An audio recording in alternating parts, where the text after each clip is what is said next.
Hi ಎಲ್ಲಿಗೂ ನಮಸ್ಕಾರ. So ಇದು ನನ್ನ 5th ಸೆಷನ್ ಕಂಟಿನ್ಯೂಯೇಷನು. ಸೊ ನಾನು ಹೇಳಿದ್ನಲ್ಲ ಡಿಫ್ರೆಂಟ್ ಹೇರ್ ಸ್ಟೈಲ್ ಹೇಳ್ಕೊಟ್ಟಿದ್ರು ಅಂತ, ಅದನ್ನು ಈ ಸೆಷನಲ್ಲಿ ಕವರ್ ಅಪ್ ಮಾಡ್ತೀನಿ. ಸೊ ಫಸ್ಟು ಫ್ರಂಟ್ ವೇರಿಯೇಷನ್ ತೆಗೆದ್ಮೇಲೆ ನಾವು ಬಾಯ್ತಲೆ ಬಟ್ಟನ್ನ ಫಿಕ್ಸ್ ಮಾಡಬೇಕಾಗುತ್ತೆ. ಬಿಕಾಸ್ ಅದು ಕೂಡ ತುಂಬ ಟೈಟಾಗಿ ಕೂರಬೇಕಾಗುತ್ತಲ್ವ.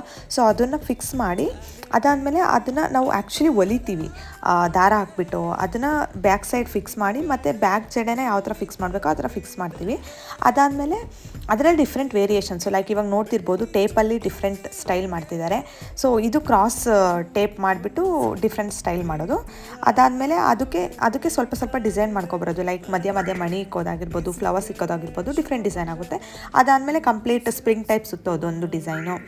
ದೆನ್ ಅದಾದಮೇಲೆ 5 ಎಳೆ ಜಡೆ ಹೇಳ್ಕೊಟ್ಟು ಅದಕ್ಕೆ ಯಾವ ಥರ ಡಿಸೈನ್ ಮಾಡಬೇಕು ಗೋಲ್ಡ್ ಟೇಪಲ್ಲಿ ಅಥವಾ ನಾವು ಬೇರೆ ಥರ ಡಿಸೈನ್ ಮಾಡ್ಬೋದು ಅದನ್ನೆಲ್ಲ ಹೇಳ್ಕೊಟ್ರು. ಸೊ ಇವಾಗ ನೋಡ್ತಿರ್ಬೋದು ಈ ಹೇರ್ ಸ್ಟೈಲ್ಸೇ ಹೇಳ್ಕೊಟ್ಟಿದ್ದು ಡಿಫ್ರೆಂಟಾಗಿ ಯಾವ ಥರ ಡಿಸೈನ್ ಮಾಡ್ಬೋದು ಅಂತ. ಸೊ ಅದಾದಮೇಲೆ ಸೆಷನ್ ಮುಗೀತು. ಸೊ ನಾನು ಮನೆ ಕಡೆ ಹೊರಟೆ. ಬಾಯ್.